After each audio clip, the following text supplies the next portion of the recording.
É uma alegria estar com vocês e poder servi-los na mesa do Senhor. Eu tenho uma palavra de Deus para o seu coração hoje. E eu quero que você abra seu coração primeiro, depois sua Bíblia, no livro de Provérbios, no capítulo 16. Eu vou ler na Nova Almeida atualizada. Nós vamos ler do verso 1 a 3. Qualquer que seja a sua versão, acompanhe comigo. O texto sagrado diz assim: o coração do ser humano pode fazer planos, mas a resposta certa vem dos lábios do Senhor. Todos os caminhos de uma pessoa são puros aos seus próprios olhos, mas o Senhor sonda o espírito. Entregue as suas obras ao Senhor, e o que você tem planejado se realizará. Meu Deus, suplicamos a graça e o favor do alto, a liderança do Teu Espírito Santo, para que a Tua palavra cumpra o seu propósito, que ela não apenas alcance o nosso coração com informação, que ela ilumine o nosso espírito, que ela promova, ó Deus, a edificação, a correção, o consolo, o alinhamento necessário para a glória do Teu nome mesmo. Confiamos no Senhor, na ação do Teu Espírito e Te damos glória, honra, louvor pela certeza do que o Senhor fará. Em nome de Jesus. Amém. Bom, eu quero que a gente possa focar no verso 2. Todos os caminhos do Senhor são puros aos seus próprios olhos, mas o Senhor sonda o espírito. Mas a gente leu esses 3 versículos para conseguir entender um pouquinho do contexto. No verso 1, a Bíblia fala dos planos do coração. O coração do homem pode fazer planos, né? É da natureza humana realizar, estabelecer projetos. No entanto, nossa vida não pode ser vivida, nenhum de nós pode escolher viver nossos projetos alheios ou desalinhados da vontade de Deus. Então, o verso 1 termina dizendo: a resposta certa vem dos lábios do Senhor. O verso 3 nos mostra que o assunto não foi abandonado. Entregue as suas obras ao Senhor e o que você tem planejado se realizará. Ou seja, Deus não se incomoda que eu e você possamos fazer os nossos planos. Ele não se incomoda, obviamente, a abençoar os nossos planos, mas é necessário que haja um alinhamento. Essa expressão entregue suas obras ao Senhor, na NVI a tradução ficou um pouquinho mais próxima do original, consagre, né? Isso fala de eu e você não apenas exigirmos, ó Deus, está aqui, o Senhor tem que abençoar, mas fala dessa capacidade de perceber: esse é meu plano. Qual a palavra do seu lábio? Qual o seu propósito? E não apenas entendemos a direção de Deus para que a bênção dele se estabeleça sobre os projetos, mas a afirmação do verso 2 para mim mexe num ponto sensível, né? Qual é esse ponto sensível? Eu tenho entendido na caminhada cristã que o erro ou aquilo que é errado não se constitui, não é definido apenas pelo que fazemos. Obviamente a palavra de Deus classifica certo e errado. Em Deuteronômio 30, o Senhor diz, né, a partir do verso 15, eu ponho diante de vocês a vida e a morte, a bênção e a maldição, né? E o Senhor diz: escolhe correto, escolhe vida. Mas a definição do erro não é apenas o que a gente faz. Quando olhamos para as Escrituras, nós percebemos que muitas vezes as pessoas erram pelo como fazem. Por exemplo, Tiago 4,2 diz: nada tendes porque não pedis. Tem crente que não recebe de Deus porque não ora. Mas o verso seguinte, o 3, diz: pedis e não recebeis. Então tem crente pedindo, mas também não recebendo, como que não pede. Ele diz: pedis e não recebeis, porque pedis mal. Então orar é a coisa certa para se receber de Deus. Mas se você faz a coisa certa do jeito errado, não funciona. Então Jesus muitas vezes confrontou os fariseus, e eu diria que a maior parte do tempo não era pelo que eles faziam. Muitas vezes o confronto do Senhor tinha a ver com como, e algo ainda mais delicado, com o porquê faziam. Quando o verso 2 diz que o Senhor sonda o espírito, eu particularmente acredito que isso está relacionado à motivação. Algumas traduções apresentaram isso de forma diferente. Almeida, revista e atualizada, como a maioria das versões mais antigas de Almeida, as traduções por literalidade, vieram do jeitinho que está no original: o Senhor pesa o espírito. O espírito, no entanto, não é material, não pode ser pesado de forma literal. Então, a ideia de pesar aqui, né, ela precisa ser entendida como uma alegoria. Por isso, a NVI traduziu: o Senhor avalia o Espírito. Né? A Nova Almeida que eu usei diz sonda o Espírito. A NVT, a Nova Versão Transformadora, traduziu: o Senhor examina as intenções de cada um. E a nova tradução da linguagem de hoje: o Senhor julga as suas intenções. Eu quero ter uma conversa com vocês hoje. O tema da minha mensagem é: avalie suas motivações. Porque se eu e você queremos andar de forma correta diante do Senhor, isso não significa viver apenas do nosso esforço, significa usar os recursos dele, mas obviamente também entender a nossa responsabilidade. Nós precisamos saber lidar com o quesito motivação. Então, alguém pode fazer a coisa certa pelo motivo errado. Por exemplo, se eu perguntar para você, pregar a palavra de Deus, pregar o evangelho é certo ou errado? O que você diria?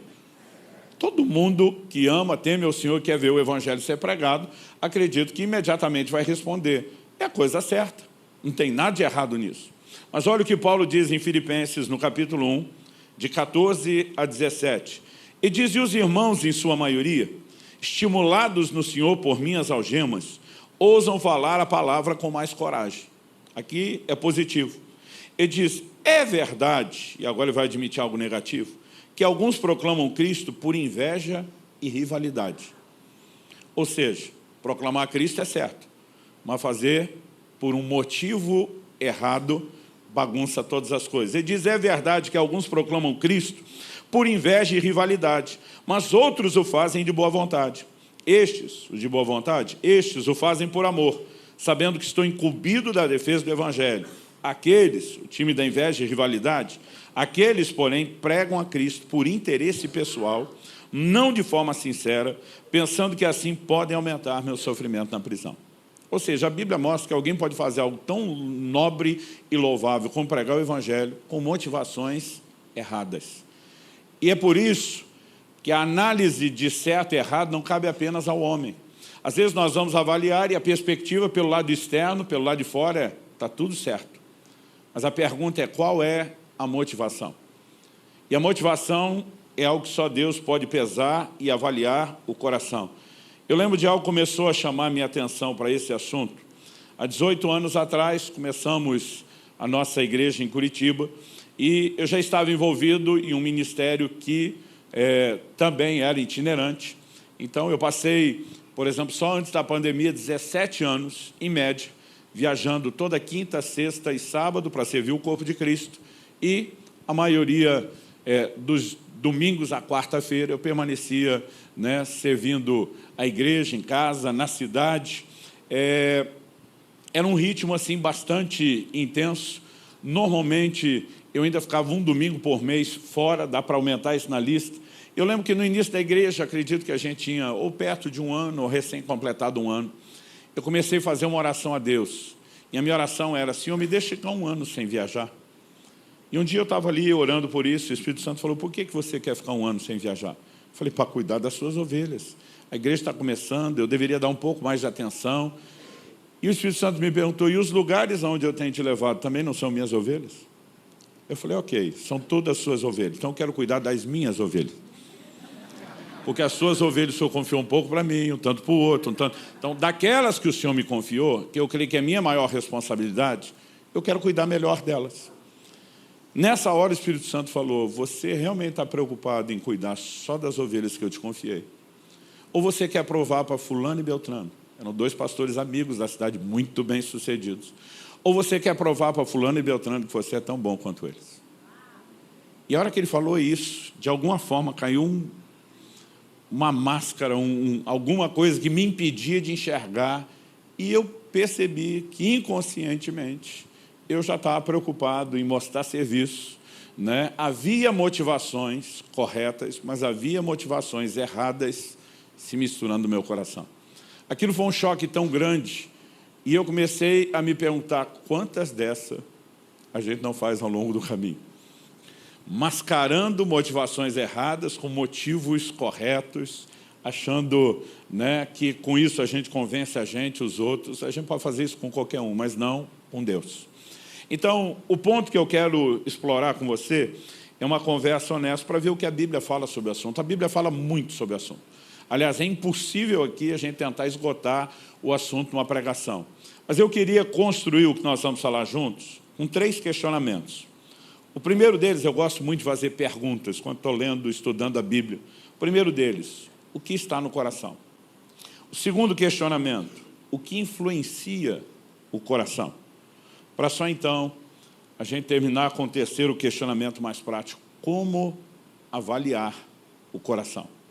Então, em relação ao que está no coração, Provérbios capítulo 4, verso 23 diz: sobre tudo que se deve guardar, guarda o teu coração, porque dele procedem as fontes da vida. Então vamos focar nisso, sobre tudo que se deve guardar. A Bíblia nos manda guardar, proteger, defender muita coisa. Mas diz sobre tudo que você tem que guardar. Seu foco número 1, guarde o seu coração. Por quê? A Bíblia diz porque dele procedem as fontes da vida. O que afeta o coração, que é o manancial, o lugar da fonte, afetará todo o rio, todo o curso das águas que procede dele. Então alguém diz com muita propriedade, se você quiser macular um rio, você não precisa correr o leito todo do rio tentando sujar água. Vá macular a fonte. Né? Se você conseguiu macular a fonte, o restante do rio vai estar maculado. Então a Bíblia trata o coração dessa forma e ele merece a nossa atenção. Por quê? Muitas vezes nós estamos desejando coisas boas por motivos errados. Eu sei que desejar coisas erradas é parte de uma briga que nós temos com a velha natureza, que tem que ser subjugada. Mas eu quero falar a gente que quer passar de nível, que quer crescer, que quer estar cada vez mais perto do Senhor. E nós precisamos entender que essa batalha se estende não só a evitar o que é errado, mas muitas vezes a lidar com questões com o como e principalmente o porquê fazemos algo. Atos capítulo 8, de 18 a 23, nos fala a respeito de um homem que se converte com a mensagem, com a pregação de Filipe. E o texto diz assim: quando Simão viu que pelo fato de os apóstolos imporem as mãos era concedido o Espírito Santo, ofereceu-lhes dinheiro, dizendo: deem também a mim esse poder, para que a pessoa sobre a qual eu impuser as mãos receba o Espírito Santo. Esse homem faz uma proposta aos apóstolos. O evangelho chega em Samaria, as pessoas estão sendo salvas, curadas, libertas, batizadas. A notícia do avivamento de Samaria chega em Jerusalém, mas chega lá o comunicado: olha, eles foram salvos, batizados nas águas, mas sobre nenhum deles ainda veio o Espírito Santo. Jerusalém envia nada mais, nada menos do que Pedro e João, só diretoria. E eles chegam lá para impor as mãos e o povo começa a ser cheio do Espírito Santo. Simão, que converteu, né, era um mágico, influenciou muito a cidade, agora ele está colado em Filipe, está acompanhando tudo, agora ele está empolgado com os apóstolos. A Bíblia diz que ele abraçou a fé, né? Não há nada que indique o contrário, ele foi batizado e agora ele vê isso e ele fica empolgado. E ele oferece dinheiro para os apóstolos. Eu já vi muitos pregadores dizendo: Simão quis comprar o Espírito Santo. Não é isso que ele quis comprar.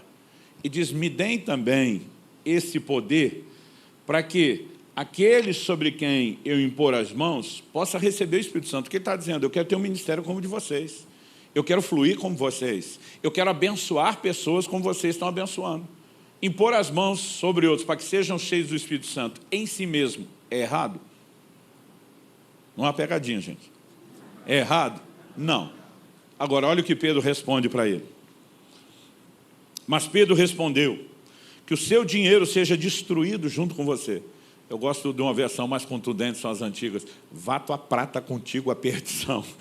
Né? Que o seu dinheiro seja destruído junto com você, pois você pensou que com ele poderia adquirir o dom de Deus. O dom aqui não é a pessoa do Espírito, mas de poder fluir e ministrar. Ele diz: não existe porção nem parte para você nesse ministério, porque o seu coração não é reto diante de Deus. Portanto, arrependa-se desse mal, ore ao Senhor, talvez Ele o perdoe por esse intento do seu coração, pois vejo que você está cheio de inveja e preso em sua maldade. Então, em primeiro lugar, seu coração não é reto. Talvez Ele perdoe o intento do coração. O tempo todo o problema apresentado aqui é o coração. E ele diz: porque vejo que você está cheio de inveja. Onde que a inveja entra aqui nessa história? A Bíblia faz questão de relatar em versículos anteriores quem era o Simão.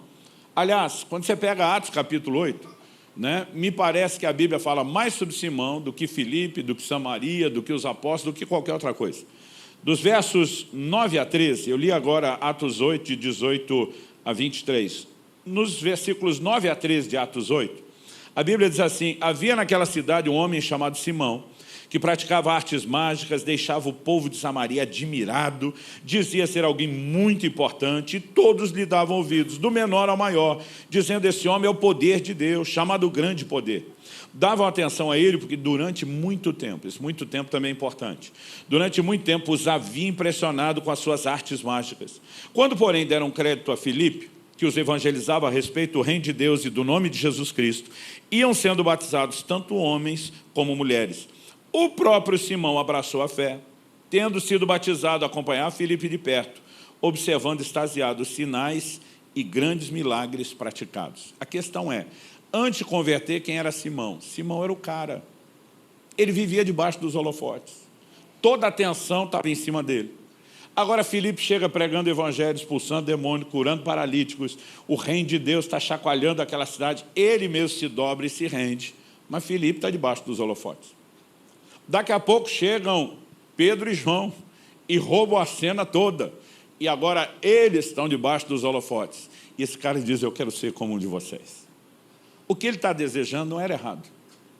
Mas o que ele não percebia era o quê? A inveja. O que realmente estava lá dentro da alma. Eu preciso resgatar meu lugar sobre os holofotes. E muitas vezes nós mascaramos intentos errados, tentando justificar isso com ações corretas. E isso pode se tornar delicado. Então nós temos aqui alguém correndo atrás do que é certo, pelo motivo errado. Agora deixa eu te mostrar. E outra, Deus barrou esse cara e disse: eu não quero você trabalhando para mim enquanto você não resolver esse negócio no seu coração. Então, o camarada que queria a coisa certa pelo motivo errado, Deus diz: eu te resisto. Agora nós vamos ver um outro que Deus diz: eu vou te favorecer. Porque embora você esteja na iminência de fazer a coisa errada, você tem o motivo correto. Vá comigo para Gênesis, capítulo 20, dos versos 1 a 7. A Bíblia fala de um camarada chamado Abimeleque. O texto diz assim: Abraão partiu dali e foi para a terra do Neguebe. Habitou entre Cádiz e Sur e morou em Gerar. Abraão dizia que Sara, a mulher dele, era sua irmã. Alguns chamam isso de meia-verdade, porque eles eram irmãos por parte de pai, mas não de mãe. Eu gosto de chamar a meia-verdade de meia-mentira. O acordo de Abraão com ela, né, era o seguinte: eles podem me matar por causa de você. Então, nós vamos ter esse acordo para você proteger minha vida. O texto diz: então, esse então é ciente da informação de que era irmã e não esposa. Então, Abimeleque, rei de Gerar, mandou buscá-la. Deus, porém, veio a Abimeleque em sonhos de noite e lhe disse: você vai ser castigado com a morte por causa da mulher que tomou, porque ela tem marido. Ora, Abimeleque ainda não havia se aproximado de Sara, e por isso disse: Senhor, matarás até uma nação inocente. Não foi ele mesmo que me disse: é minha irmã, e ela também me disse: é meu irmão. Com sinceridade de coração e na minha inocência foi que eu fiz isso. A defesa dele foi boa. Deus respondeu-lhe em sonho: bem sei que com sinceridade de coração você fez isso. Por isso, impedi que você pecasse contra mim e não permiti que você tocasse nela. Agora devolva a mulher a seu marido, pois ele é profeta. Intercederá por você, você viverá. Mas se não a devolver, saiba que você certamente morrerá, você e tudo que é seu. Então nós temos um cara querendo fazer a coisa certa pelo motivo errado. Deus diz: você eu paro, eu travo. O outro que está na iminência de fazer a coisa errada por motivo certo, eu digo: você, eu vou te ajudar a entender as coisas, porque estão te enganando. Vão te arrastar para um lugar onde a motivação do seu coração não queria que você trilhasse. Sabe, eu e você precisamos entender que aquilo que enche o nosso coração tem um impacto maior do que o que imaginamos. Mas a pergunta é: o coração inclinado ao erro, como o de Simão, ou inclinado àquilo que é correto, como o de Abimeleque, ele simplesmente nasce dessa forma? Ou o que está no nosso coração é algo que nós cultivamos? Certamente, a Bíblia fala não só sobre cultivar, mas fala sobre proteger, sobre tudo que se deve guardar. Por que proteger? Porque o coração, ele não se estabelece indo na motivação errada ou certa apenas pelas nossas decisões, mas a gente pode ser influenciado na hora de fazer escolhas, planos, projetos, por influências. Então a pergunta é: o que influencia o nosso coração? Em 2 Coríntios, no capítulo 9, no verso 7, Deus diz: cada um contribua segundo tiver proposto no coração, não com tristeza ou por necessidade, porque Deus ama quem dá com alegria. Então, o ambiente de decisões é apresentado na Escritura como coração. A Bíblia não está falando do órgão que bombeia o sangue, a analogia é para falar daquilo que se decide no íntimo, mas a mesma Bíblia que nos mostra que a gente toma decisões ali, mostra que o coração pode ser influenciado. Então, eu li intencionalmente um texto que fala do coração e que fala de oferta. Por quê? O próximo tem a ver com o assunto e eu quero relacionar as coisas. Atos capítulo 5, versos 3 e 4. Então Pedro disse a Ananias: por que você permitiu que Satanás enchesse o seu coração, para que você mentisse ao Espírito Santo, retendo parte do valor do campo? Não é verdade que conservando a propriedade seria sua, e depois de vendida o dinheiro não estaria em seu poder? Por que você decidiu fazer uma coisa dessas? Você não mentiu para os homens, mas para Deus. A pergunta dele, de Pedro, o apóstolo, foi: por que você permitiu que Satanás enchesse o seu coração para mentir ao Espírito Santo? E diz: o Espírito Santo estava trabalhando no seu coração para você fazer a coisa correta.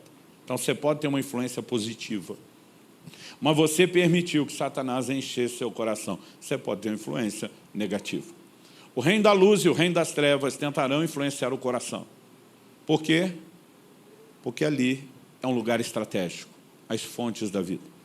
E o diabo consegue nos fazer errar, mesmo sem que a gente faça a coisa errada. Ele pode contaminar o coração e nos levar a fazer a coisa certa por motivos errados. E é por isso que nós precisamos perceber que existe a dimensão de influências. Agora, o que eu e você precisamos, de fato, entender é que, ainda que a gente se permita ser influenciado, a Bíblia não permite que a gente transfira a responsabilidade. O diabo pode encher o coração e nos levar para o lado errado, sim. Mas não adianta aquela conversa de Abraão dizer para o Senhor, né, a mulher que tu me destes, né, tipo, foi tanto ela como o Senhor que botou ela na minha vida, não fui eu. Deus vai para cima da mulher, e aí? A mulher diz: foi a serpente, foi o Satanás. Ninguém admitiu nada ali.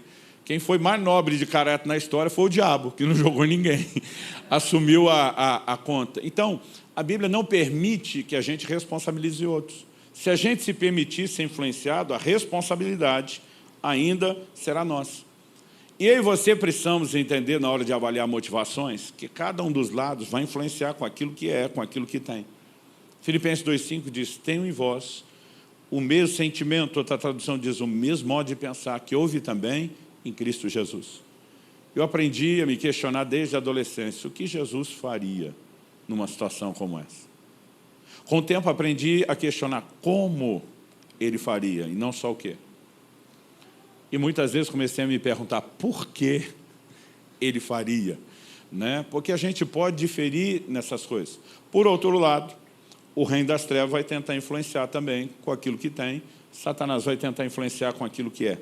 Em 1 Timóteo, no capítulo 3, nos versos 6 e 7, a Bíblia diz sobre quem almeja o episcopado, nos primeiros versículos do capítulo, e aqui o texto sagrado diz que o bispo não seja recém-convertido, neófito, novo na fé, porque alguém recém-convertido ainda não pode ser levantado numa posição de liderança. O texto diz: para não acontecer que fique cheio de orgulho e incorra na condenação do diabo. É necessário também que ele tenha bom testemunho dos de fora, a fim de não cair na desonra e no laço do diabo.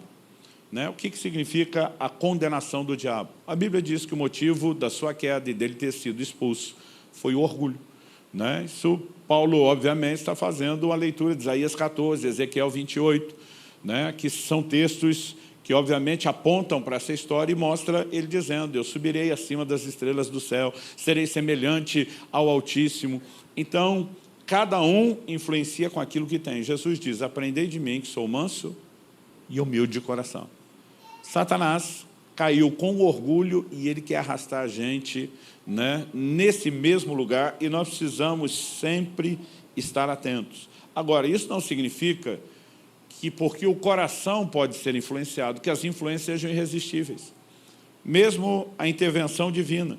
Hebreus capítulo 3, versículos 7 e 8, citando um texto do Antigo Testamento, diz: por isso, como diz o Espírito Santo, hoje, se ouvirem a sua voz, não endureça o coração, como foi na rebelião, no dia da tentação no deserto. Quando Deus está tentando influenciar o coração, nós podemos endurecê-lo, ou seja, fechá-lo para ele dizer, o Senhor não entra e não influencia. Então, se vale para Deus, deveria valer para o reino das trevas, que a Bíblia diz, resistir o diabo e ele fugirá de vós. No entanto, apesar de ser influenciável, não é um processo que não possa ser, obviamente, impedido, principalmente quando falamos da influência negativa e não da divina, e nós vamos ser responsabilizados por isso.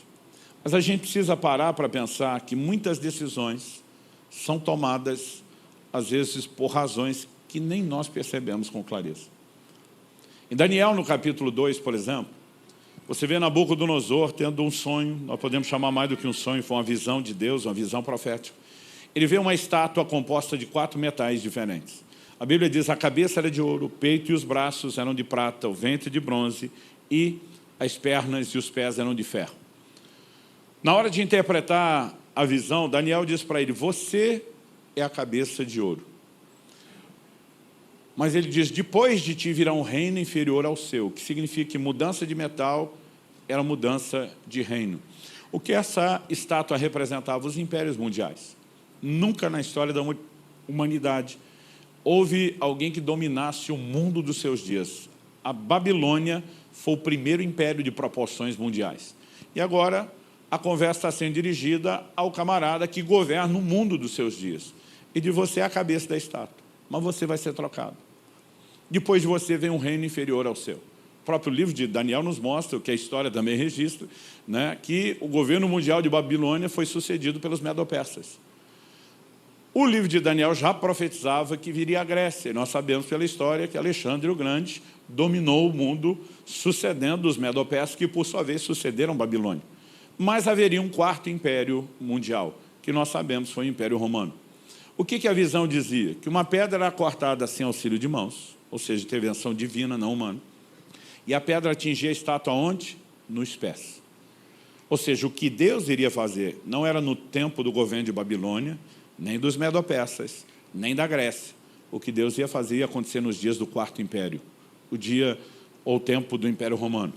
A estátua era destruída, ou seja, Deus está dizendo, vou deixar essa brincadeira de governar o mundo durar 4 impérios seguidos. E Deus está dizendo, eu vou acabar com isso. Quando a pedra atingia a estátua nos pés, ela era esmiuçada, não sobrava nada. Mas a Bíblia diz que aquela pedra que substituiu agora a estátua, ela começa a crescer, se torna uma montanha que enche toda a terra. O que Deus está dizendo? Eu vou derrubar o reino dos homens e eu vou estabelecer o meu reino sobre a terra. Essa profecia passa a ser entendida como messiânica. A pedra é Cristo. Aliás, há muitas profecias messiânicas relacionando, comparando Jesus com a pedra. A pedra que os edificadores rejeitaram, a pedra de esquina, a pedra angular, na visão aqui de Daniel, né, a pedra. Então, o que Deus estava dizendo nos dias do 4º Império, e quando Jesus chega nos dias do Império Romano, ele chega dizendo, o tempo está cumprido. Essas coisas estão todas relacionadas. Agora, o Nabucodonosor, ele não entendeu foi nada do resto.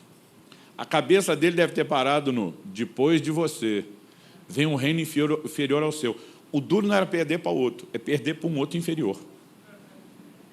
O que ele faz no capítulo seguinte, gente? Capítulo 3, Daniel começa dizendo que que Nabucodonosor levantou uma grande estátua. Lembra do que ele sonhou? Com a estátua. Ele levanta uma grande estátua inteira de ouro. O que ele está dizendo? Não vai ter prata, não vai ter bronze, não vai ter ferro, a estátua sou eu, daqui ninguém me tira, daqui ninguém me arranca. A pergunta é, ele fez isso consciente? Não sabemos. Mas, normalmente, na dinâmica de relacionamentos, não só familiar, no trabalho, no dia a dia das nossas escolhas, mas até na igreja, até questões ligadas ao ministério, nós podemos estar sendo alimentados por motivações que não reconhecemos. E, muitas vezes, nós vamos ter, de um lado, Deus tentando nos influenciar positivamente, e do outro, Satanás tentando influenciar. Então, o coração tem que ser guardado, protegido. E a pergunta a ser feita é, como avaliar o coração? Já que esse é o tema, né, da nossa mensagem, como avaliar o coração? Em Jeremias, no capítulo 17, no verso 9, a Escritura diz, enganoso é o coração, mais do que todas as coisas, e desesperadamente corrupto. quem poderá entendê-lo? A verdade, seu coração está sempre pronto para trollar você, para pregar peça em você, te levar a análises, né, complexas, erradas, equivocadas. Eu me lembro que alguns anos atrás, não estou falando de tanto tempo assim, né, estou falando de bem menos tempo do que a história que eu contei quando mudei para Curitiba. Eu já achava que estava bem maduro. Eu estava num evento, não fui para ministrar, fui para ser ministrado, para receber como todo mundo. Um evento fantástico, uma organização incrível, tudo com muita excelência. Estou dizendo isso porque tudo era impecável, era uma inspiração ver um evento funcionando tão bem. Mas o tempo todo eu estava me sentindo mal. E o sentimento é como se estivesse me tratando mal, mas ninguém estava tratando ninguém mal, todo mundo estava sendo muito bem tratado, tudo funcionava muito bem. E aquilo passou de um dia, o segundo, eu estou num ponto que eu não consigo entender, justificar aquilo, pensei, o diabo está tentando me roubar, repreendo o inimigo, o sentimento não vai embora. E eu lembro de um momento que eu fui orar, falei, Deus, o que está acontecendo? E no momento que eu perguntei, eu não esperava a resposta, muito menos a resposta que veio. O Senhor me disse, o que está acontecendo é que sua alma está desconfortável. Eu falei, desconfortável porque é tudo bom, é tudo maravilhoso. E sua alma está desconfortável, porque aqui você não é preletor, aqui você não tem tratamento VIP, aqui você é um como todo mundo. E eu fiquei chocado. Por quê? Eu nem tinha percebido aquilo. Então, a questão que eu e você precisamos é como nós vamos avaliar o coração. Se ele é enganoso, como a gente pode fazer isso direito? O mesmo texto que diz que o coração é enganoso no verso 9, continua no verso 10 de Jeremias 17, o seguinte, dizendo, eu, Senhor, som do coração, eu provo os pensamentos, para dar a cada um segundo os seus caminhos, segundo o fruto das suas ações. Em outras palavras, Deus está dizendo, a leitura correta que você não pode fazer, Deus diz, eu posso. E aí nós voltamos lá em Provérbios 16, 2, o texto do início. Eu, Senhor, né, sondo o coração, está exatamente alinhado com aquela declaração de o Senhor sonda o Espírito. Por quê? O texto está dizendo os caminhos de uma pessoa são puros aos seus próprios olhos. Muitas vezes nós não estamos errando, que a gente acordou de manhã dizendo, hoje é dia de maldade, hoje eu vou fazer errado. Você simplesmente está avaliando e está até dizendo, eu acho que isso é certo, porque não conseguiu pesar a motivação. E quem pesa é Deus. A responsabilidade de guardar o coração é nossa, mas sem Deus nós não vamos conhecê-lo profundamente. Então, para avaliar motivações, a conclusão que eu chego é que ainda que a responsabilidade seja minha e sua, nós não podemos fazer isso sozinhos. Jeremias 11, 20 diz, Senhor dos exércitos, justo juiz, que provas o mais íntimo do coração. Apocalipse 2, 23, Jesus falando, eu sou aquele que sonda mentes e corações. Você ainda pode pegar a declaração de Paulo aos Coríntios, falando, né, do Espírito Santo que sonda, perscruta todas as coisas. A verdade é que eu e você temos recursos para avaliar o coração. Autoexame, ele é algo correto, é importante. Eu acho que toda pessoa o tempo todo tem que estar se avaliando, né? Paulo fala sobre isso na ceia. 1 Coríntios 11, 28, examine-se o homem a si mesmo. Então, o autoexame é bíblico, não estou falando contra ele. Mas quando nós falamos de motivação, quando nós falamos de avaliar não só o que fazemos, mas começamos a entrar no terreno do como. Jesus confrontou os fariseus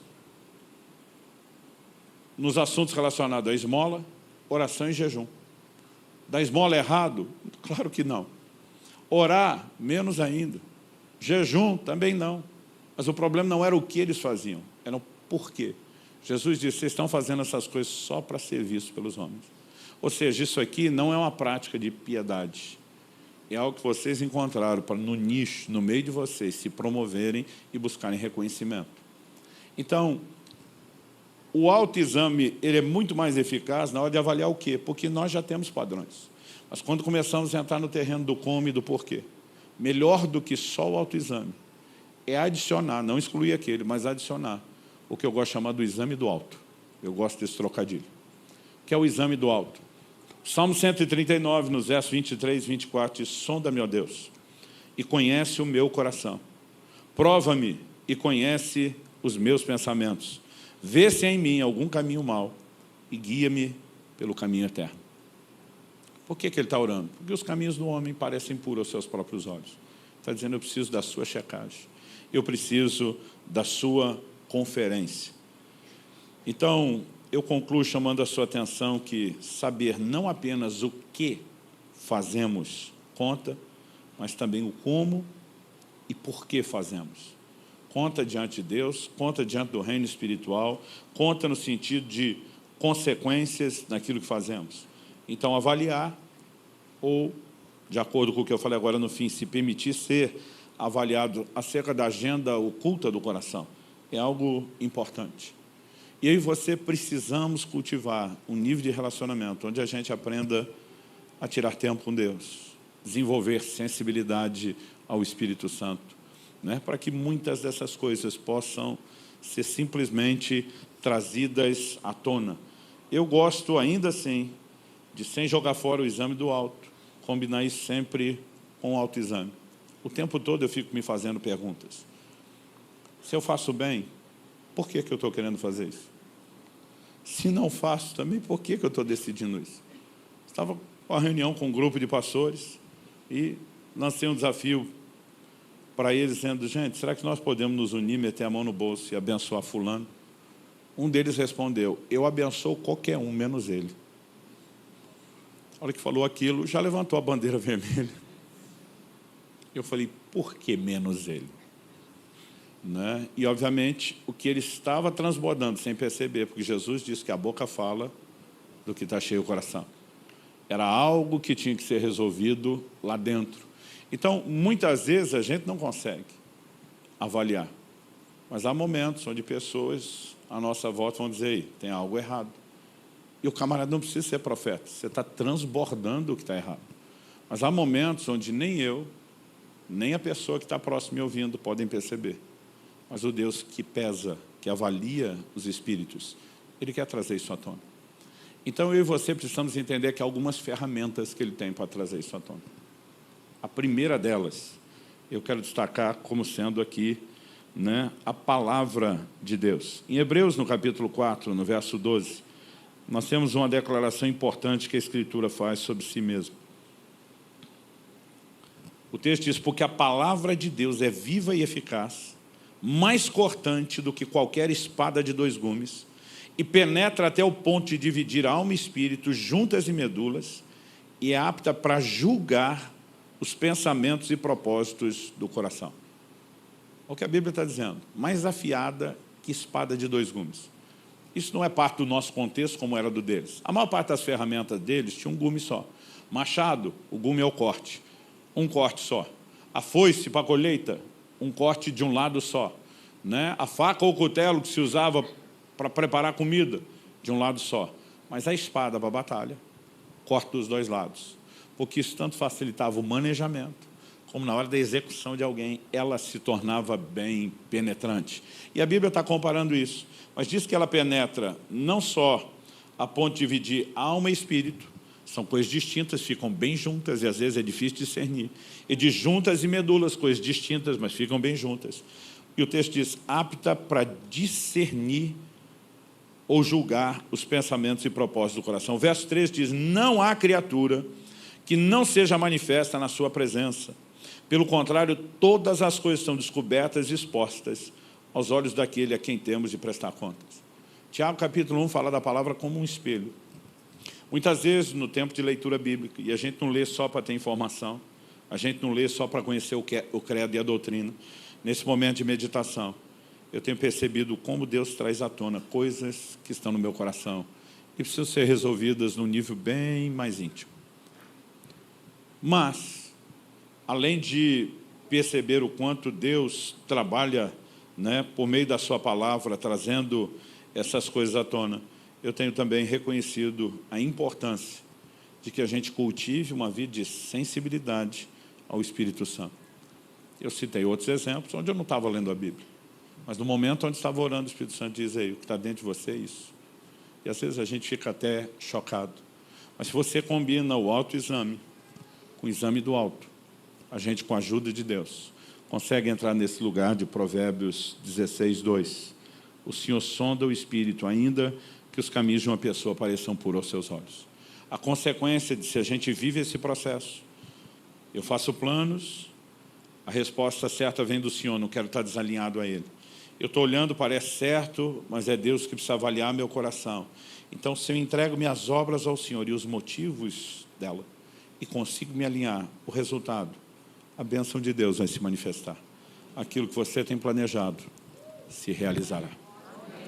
Que Deus nos ajude a continuamente não nos deixarmos enganar pela agenda oculta do coração, por motivações erradas, mas permitimos que a luz dele trabalhe dentro de nós e que a gente não faça apenas a coisa certa, mas que a gente possa fazer sempre do jeito certo e pelos motivos certos. Vamos ficar em pé, vamos orar.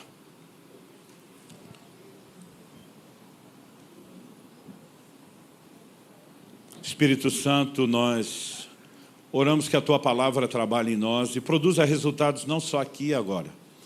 Nós oramos que depois do culto e da reunião, aquilo que o Senhor começou não apenas continue, mas cresça. Mas também sabemos que alguns resultados podem começar a se manifestar agora. E nós queremos estar abertos à sua voz, à sua liderança, ao seu toque. Nós queremos entender a responsabilidade de avaliar nossas motivações e entender a nossa incapacidade de fazer isso sozinhos, sem o Senhor.